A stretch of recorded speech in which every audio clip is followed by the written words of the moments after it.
Hello, hello. I am Miriam Haugen. Welcome to Creativity-Hive's weekly show, where we interview people from all over the world involved in various aspects of video.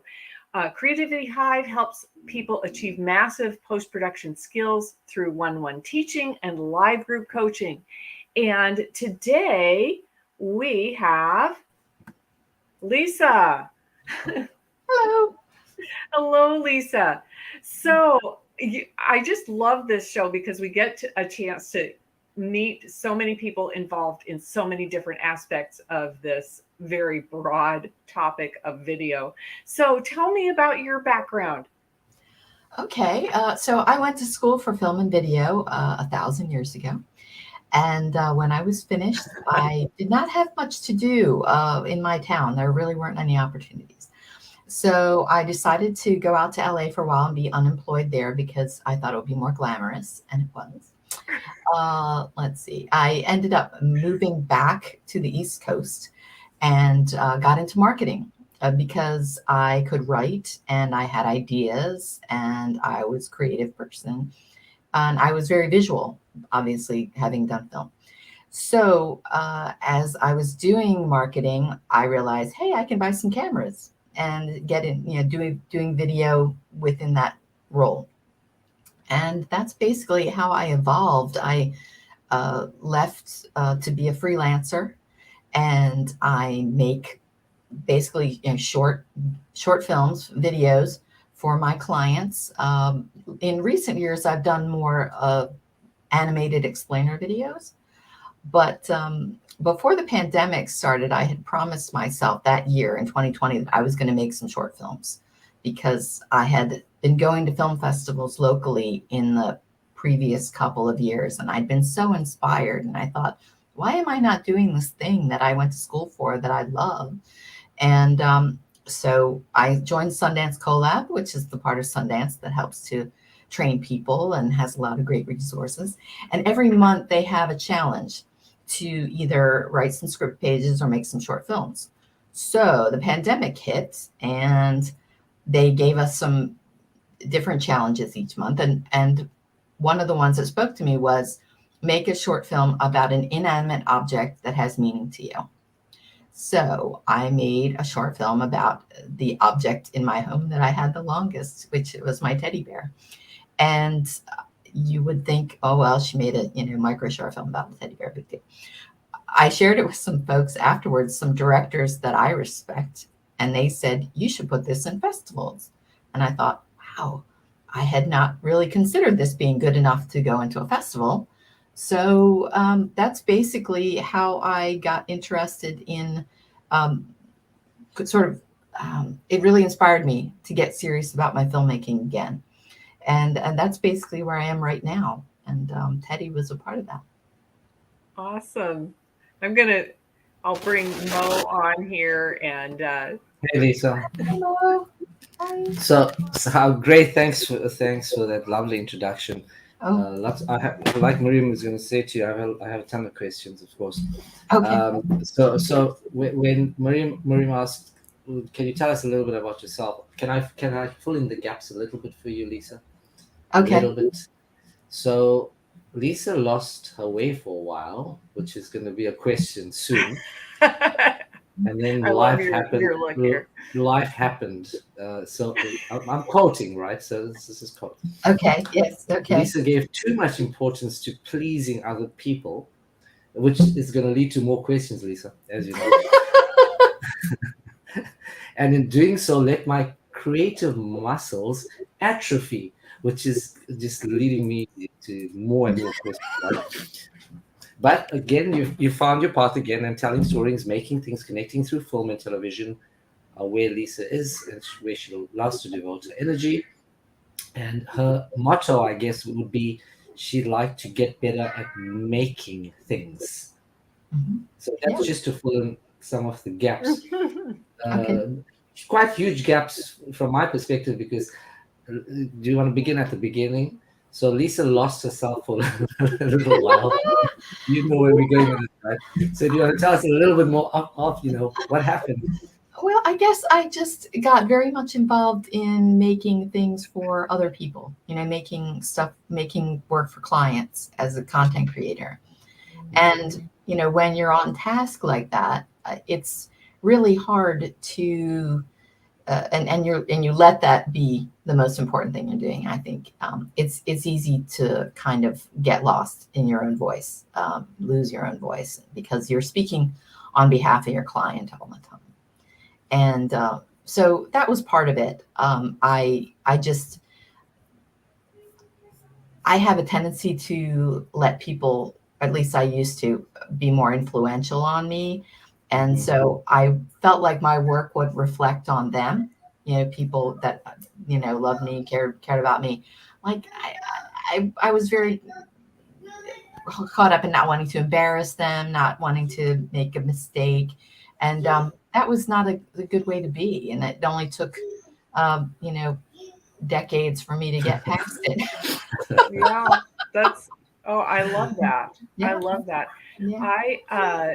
And I do think that giving, spending time, and I'm not good about this myself, but spending time doing personal projects helps you in all aspects. It really does. It benefits those clients as well if True. you are expanding your knowledge and what you do.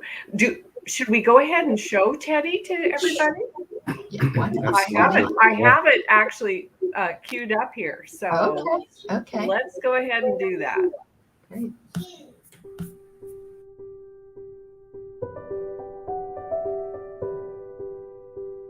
You recognize when you meet someone with gravitas, wisdom, natural charisma, even when you're 5.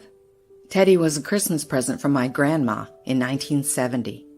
That he is still with me is important for a lot of reasons, but first and foremost, it means that she endures in a tangible way, beyond my memories of her red lipstick smiles and butter rum hard candies. Over the years, Teddy has taught me numerous life lessons. First, that I was not alone, and second, that my imagination is a powerful thing. As a little girl, I had vivid nightmares. Still not sure what inspired such fearful imagery, but my parents were concerned. So Mom put a soft t-shirt on the bear, and my dad affixed a military medal over his heart with assurances that Teddy was brave and would protect me. And he must have, because I survived. I was a bit of an odd kid, a voracious reader, so it made sense that researching the origin of the teddy bear, his backstory, would interest me. This little girl became fascinated with the lore and history of Theodore Roosevelt, the 26th President of the United States. I collected knowledge and memorabilia about him which I still retain. Stories of his courageous life and his writings touched me. There were all kinds of things of which I was afraid at first, ranging from grizzly bears to mean horses and gunfighters. But by acting as if I was not afraid, I gradually ceased to be afraid. I realize now that Teddy set me on a path in life. My curiosity was validated at an early age, and that gave me the confidence to follow whatever topic captured my wandering mind. And even if I haven't always acted with the remarkable bravery of President Roosevelt, and I did have my own run-in with a mean horse once, I have never been afraid of ideas. Teddy might look a bit rough to some, but I don't judge. When his music box stopped playing Brahms' Lullaby entirely, he was not discarded, but given a music boxectomy by my mother in a dramatic operation.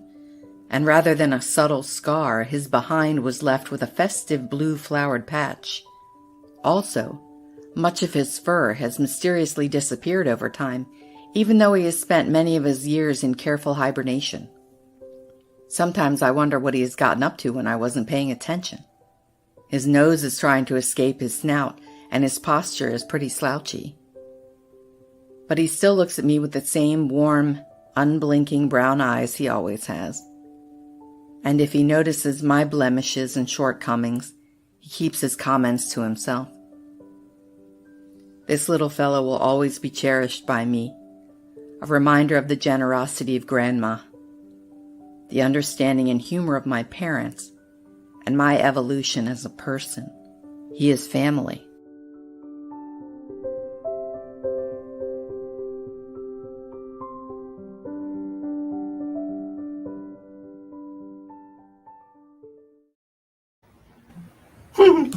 Pretty cool, Lisa. Very, very nice. Very, very cool. Yeah. I love it. Do you know what? Do you know what? I'm kind of trying to understand what prompted this particular project, besides it being a challenge. Well, that was basically the main one. You're sort of, and I love things like that because the world is a big place and ideas are plentiful, and sometimes there are too many. So being given a very narrow window of opportunity and some prompts can, I think, help us a lot of times kind of get out of our own way, because we know it's due at a certain time, even though it's a personal project. It's due a certain date, certain time. These are the parameters, and this is the topic. And I like those kinds of sandboxes to play in. It's inspiring for me. So, and Teddy was, through various moves and all kinds of things, he's always been here. So it was very easy. We were in lockdown. We couldn't go anywhere. Okay. Right. Right. He was in the closet. So he came out to help. It's great. And you wrote the script and production, all of it. Yeah. I looked at your aftermath document. Pretty interesting. I'm not sure if you're going to shoot that at any point soon. I hope to shoot. Yeah, I wrote another piece for Sundance this past fall that won the challenge last October, and I've developed it since. And my goal is to shoot that short in the latter half of this year, which is I'm currently taking a directing course with Sundance Collab now, because it's been a long time since I had directed people. And I just kind of wanted to exercise those muscles and get warmed up a bit and get my head in the space. Yeah. And then you got Restart Reynolds as well. It's the Restart is pretty interesting. Yeah, that was another challenge. Yeah. Yeah. So these were all challenges, and then we get to your stuff that I'm not sure if it was done for other people or was just done for yourself. 13 videos on Vimeo from explainer videos. Yeah, I need to put up the Vimeo. We have, in fact, in the chat, there is there's links to your. Well, there's links to the Vimeo, to your Teddy video, but I will show that. Well, Restart was another short that I made for a Sundance Collab challenge, and that was kind of a neat one that I enjoyed, and that was just basically an editing job. I got found footage and put that together. And your Shadow Home page video was how was that done? Did you do it yourself, or do you bring in people to do it? Or? Oh, I do everything, good or bad. I do it all. I should start outsourcing things, I think. But yeah, it's pretty cool. I mean, looking at the mood and then the kind of this perpetual roll of roses. I think it is. Right. Yeah. Actually, I did not make that. If that's what you're speaking of. No, that was an image that I found and edited together. So. Okay. Which brings me to the editing question, right? I also like the day and night. That parallax effect of the stars and the galaxy in the back is pretty cool. Do you do just the script writing, or do you get involved in the post-production work? You get involved in some sort of visual effects stuff? I do everything. Visual effects hasn't really come up much in the things that I've done so far. I recognize that there are people who spend their whole day working on that, and I hope to one day be able to hire those people to visualize things that are in my head, because I'm not a coder, and I'm not really good at those kinds of things at this point. I'd rather concentrate on the story. Okay, so you like telling the story. You're not so much telling the story about the technical, but you do like to direct the technical aspects of it. I kind of do, because it's in my head. When you write, you get really caught up in in what it looks like already, because you're Yes. watching it in your brain. And so Absolutely. but I'm still figuring out what my role is going to be moving forward. I think writing and directing are the things that are my strengths at this point. And on your post-production side, what is your software that you Final Cut Pro. Final Cut Are you a Pro. Final Cut Pro person? Okay. Yeah, I am. Yeah, I moved to Apple about 5 years ago. I just shifted all my stuff to Apple, and I'm happy about that. It's been pretty positive for me. I recognize that Adobe is a much more kind of flexible platform for making this kind of work, but it just has eluded me. So I'd much rather work fast. And I think I've got to the point where, you learn something and you're like, okay, well, I only have so much Well, time. it doesn't hurt that Final Cut Pro, supports a ton of native plugins and can make anything look good from a visual effects perspective. So you just drop it and it does its thing. Unlike Premiere, which you have to go into After Effects and talking about visual effects. That's where I live. That's kind of my world. So that's why these caught my eye: the Shadow Home and the Day and Night, because it looks really, really cool. Where do you see yourself going next? What is your? Are you going to be doing a short film, or are you going to go long form, or are you going to do something spectacular in the near future? Well, I'm going to keep writing for sure. I know that's going to be the thing that I keep doing, because I have ideas and they keep going. I'm really interested in VR and XR, and I'd love to come up with some ideas and find some folks to make things in that environment, because I think that immersive storytelling is very exciting and has a lot of potential. That's a space where I would like to be. And I've enjoyed watching a lot of and experiencing a lot of pieces through some of the film festivals that I've attended already. But in the short term, the second half of this year, I want to raise the money and shoot this, 10 or 12-minute short that I've written, and hopefully with actual human beings in it, not bears or puppets or anything like that, and see how that goes. I think it's extraordinary the passion that script writers have, and I know a few of them, right? They tend to be able to do something that I could never do. It's impossible. So they write draft 1, draft 2, draft 55, draft 655, and how do you guys continue working on this sort of? I don't have the patience, but personally, I just don't understand. I admire you for your skill set. It's an insane skill set. I mean, it's really takes a lot, and it takes a certain type of person to kind of really gravitate towards that. For example, you would understand visual effects because it's not something you really kind of gravitate towards. You want to tell the story, which leads me to the next question. If you look at platforms, and we were discussing this on shows the last 2 weeks or so, about things like TikTok and Instagram, and the really quick videos that are going out there, and the good ones, maybe 2 out of a million are good, right? What do you see the future for you writing short films and stories? Is there an outlet in the foreseeable future for this? Is there a demographic audience for this sort of content, or do you feel it's shifting at a really radical pace towards the kind of, I call it the instantaneous gratification generation? That's getting shorter.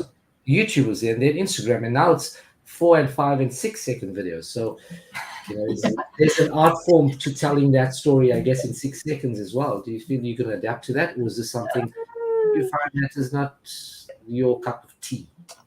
Yeah, I mean, it's no one wants to throw up the white flag and say, I can't do that. But I am kind of old school, I guess. I really want to develop characters and create, have them experience things and situations, and have a beginning, a middle, and an end that is, people can get invested in. And so, yeah, the these super short form things I think are challenging to my brain. And God bless the people who do it and do it so well. Mhm. It's they've figured out the secret sauce of getting people interested and keeping them there for 6 seconds or 10 seconds. But we've seen other platforms that wanted to entertain people in really small bites not do Yeah. so well. Yeah. So I think that people do like a good story. They like a lot of them. The binging that we do on Netflix and Hulu and all those things. I think it shows us that there's a whole other audience that likes really long form. Really long. They want a movie that goes on for 12 hours or Right. 10 hours, and God bless them, because those are the stories I think that most of us um, want to tell at this point, to really affect people. And so, yeah, I'll let the TikTok crowd do their thing, and I not for me probably. So tell us about the film festival process. Okay. What does Okay. that look like? Okay. I did want to back up one thing about Teddy. One of the neat things that really gave me a lot of juice when I was making that film was Jim Beaver. So Jim Beaver's on Supernatural, and he's a wonderful actor. He works with Guillermo del Toro and people like that. Wow. Okay. And Cool. I needed the voice of Theodore Roosevelt in my script in my film. I don't know why I thought I really needed it. I mean, I could have just put some text on the screen, but I thought, wouldn't it be cool if I could get a man to do this job? And so I had actually purchased a cameo of Jim's earlier in the pandemic because I wanted some positive reinforcement for my work. And I was like, Jim, could you just say something nice to encourage this, more mature woman, to stay with her filmmaking? And he sent me a super nice cameo out of that. And I thought, well, I'm just going to purchase another one and ask him if he'll read this piece of Teddy Wow. Roosevelt's Okay. thing, because I knew he was into presidents. And so I tried to get in touch with him on Cameo, but it happened to be Memorial Day weekend, and nobody was on that weekend. And so I messaged him on Facebook. He was a person you could message on Facebook at that time. And I said, is there any chance that you're going to be on, because I wanted to pay you your Cameo fee to do this. And he's like, oh, well, I'll just do it. Send me the text. And so I was blown away that he would do this for free for me. And I sent him the text. He really liked it. He asked me for some direction of how I wanted him to read it, because he knew, as I did, that Teddy Roosevelt's voice was not as pleasant as Jim's. Teddy Roosevelt's voice, we have some radio of him. He had a very high voice for a guy who looks the way Teddy Roosevelt looked. Like, you would have expected him to sound like Jim. But Right. he did a wonderful job, sent it to me so I could, quickly finish my film up and send it in on time. So he's like my hero, and I love that he's in the film, and it makes me so happy. And I'll tell you, the little things, to have my credit for Jim, in his IMDb between Supernatural and the last Guillermo del Toro movie is Yeah. like mind-boggling. Absolutely. So that's super fun. That's fantastic. Yes. That gave me some energy, and it kind of made me, I think, even more wanting to put the film in festival. So I'll segue into the festival thing. So people had encouraged me to do festivals, and I thought, well, it's part of the process, right? If you make a film, you want people to see it. And particularly if you make a short film, there aren't a lot of outlets for people to see your film. So that's how I got into it. I went on to Film Freeway, which is kind of the clearinghouse for 95% of the film festivals in the world, and set up an account. I had Teddy on Vimeo, uploaded that to Film Freeway, and basically went from there. So I can talk a little bit about what happens when you're on Film Freeway and what it does and how it works, if you like. Yes. Please. Okay. So it is a clearinghouse for, literally, you may not know about it because you live wherever you live, but there are tens of thousands of film festivals that happen every year all around the world. And um, some of us are luckier than others to have film festivals in our neighborhood or in our state that we can get to. But there's also online ones too. So um, Film Freeway is just this clearinghouse where not only do they have relationships with all these film festivals, but there's a really wonderful ability to search and find out what festivals are happening. You can use keyword searches. You can search by how old the festival is, how long it's been established, how much the fees are, how much, what kinds of topics they'll cover. You know, because some festivals may not do short films or may not do horror films or whatever. There's also a clearinghouse on there for screenplays. So like screenwriting competitions and photography competitions, those kinds of things too. But it's a really great way to find everything all in one place. So, and you only have to upload your film once. So you upload it once, and then you snoop through and you find the festivals that speak to you. The first festival that I applied to was a really weird one that I found, because early on I was like, I don't know what festivals would show this 3.5 minute short, micro short about a bear. Yes. So I snooped around and I was like, oh, there's something called the American President's Film and Literary Festival that happens in Ohio every year. There's a president in my film. Even though the majority of the films they show are political or really historical, maybe they'd like a palate cleanser. So Yes. they actually had the ability for you to send an email to the person who ran the festival and kind of ask in advance, is my film the sort of film that you would show? And so I did that. And I sent an email to the organizer and I said, I've got this little film, here's the link. And he wrote me back probably 3 hours later and said, of course, this is the kind of thing that we would show. Please submit it. So I did. And many months later, I got in. So that was kind of exciting. But early on, there's a lot of film festivals for different things. So like Indie Short Fest is one that you can, they're welcoming just short films. And they'll do documentaries and narratives and horror and different genres that are included. So thinking very clearly about what your film is, what it's not, is a way to start kind of winnowing down what you're interested in applying for. I always suggest to people to think about what their budget would be for festivals when they're making their film. Festivals can get kind of expensive to submit to, a lot of them. We're talking a range from maybe $25 for a really small festival to hundreds of dollars, depending on how big and important the festival is. Can I ask what those costs are for? Is it just entry costs or? Yeah, they're entry costs. I think a lot of it is administrative. They've got to run their festival, and collecting fees up front is an important part of getting them to the point where they're selling tickets to their festival. So that's basically it. I think in some cases too, it may be a gatekeeping item. The cheaper the festival, the more people will just apply to it or submit to it, and that ends up being a lot of films to watch. Yes. So I'm watching films for a festival right now, and I can appreciate that, it's time consuming, particularly if you have features, for example. And if it's a reputable festival, there are definitely people who are watching those films when they're submitted.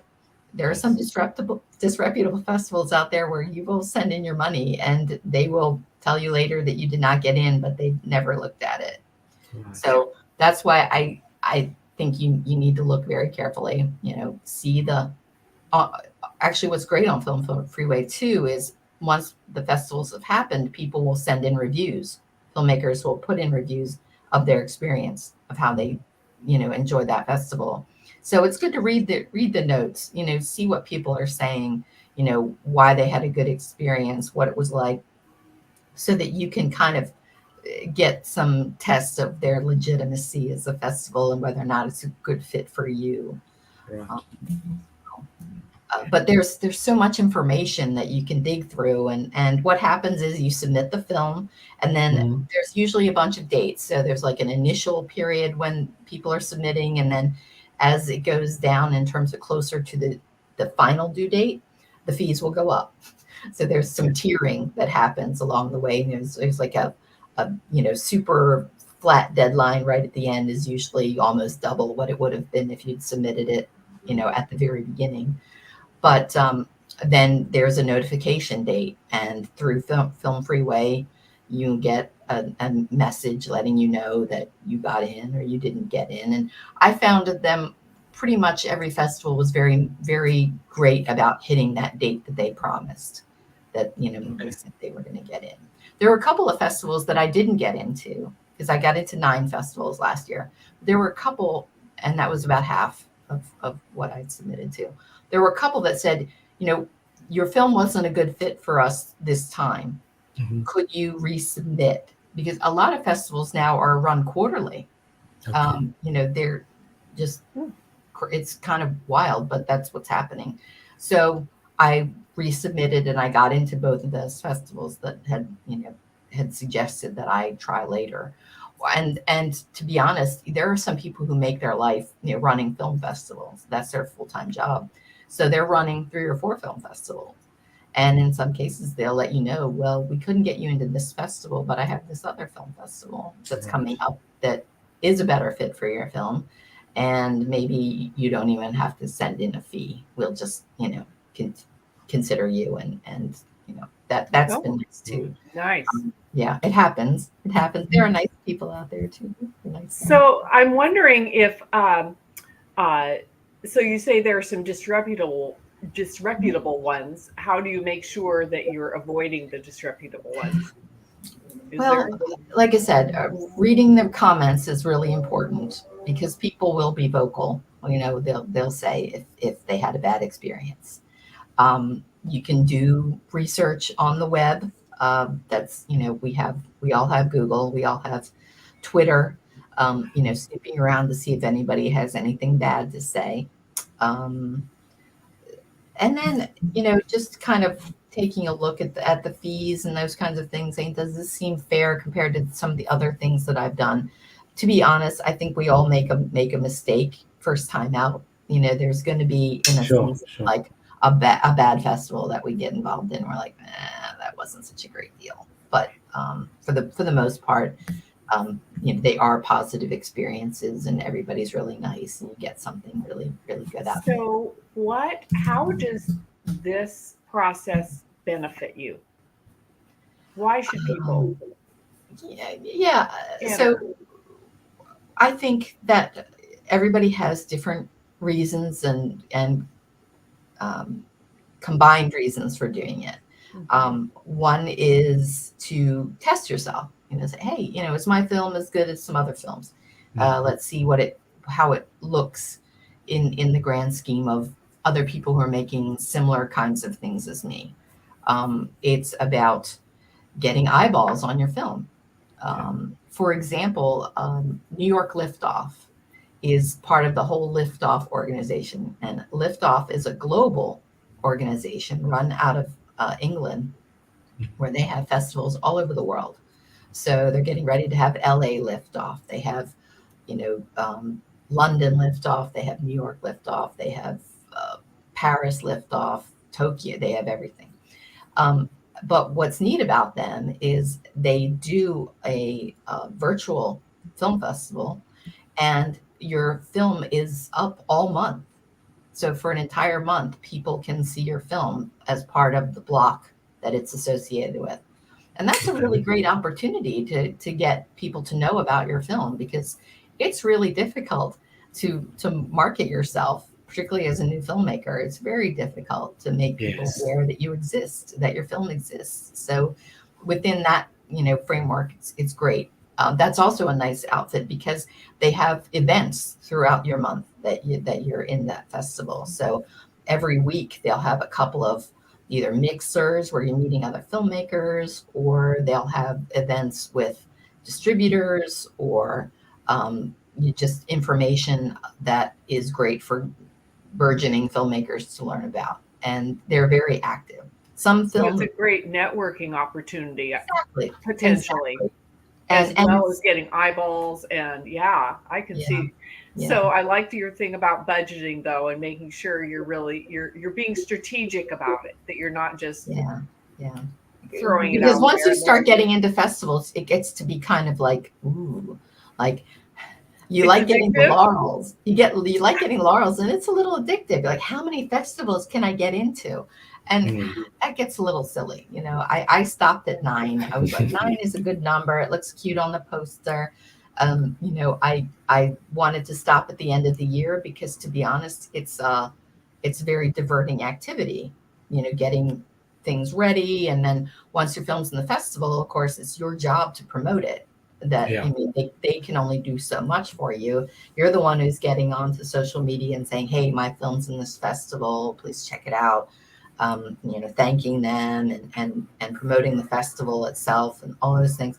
So that's a really diverting activity if you're a creative person who wants to be working on your own stuff. Do So you have to go to the festivals physically or not? I was able to go to festivals last year because they were local to me. Um, I'm sorry I couldn't go to the one where it played at the Chinese Theater in Los Angeles. That was probably a Okay. really cool screening. Yeah. And then there was the last one was in the Oregon Documentary Film Festival. They have that as a drive-in at a winery.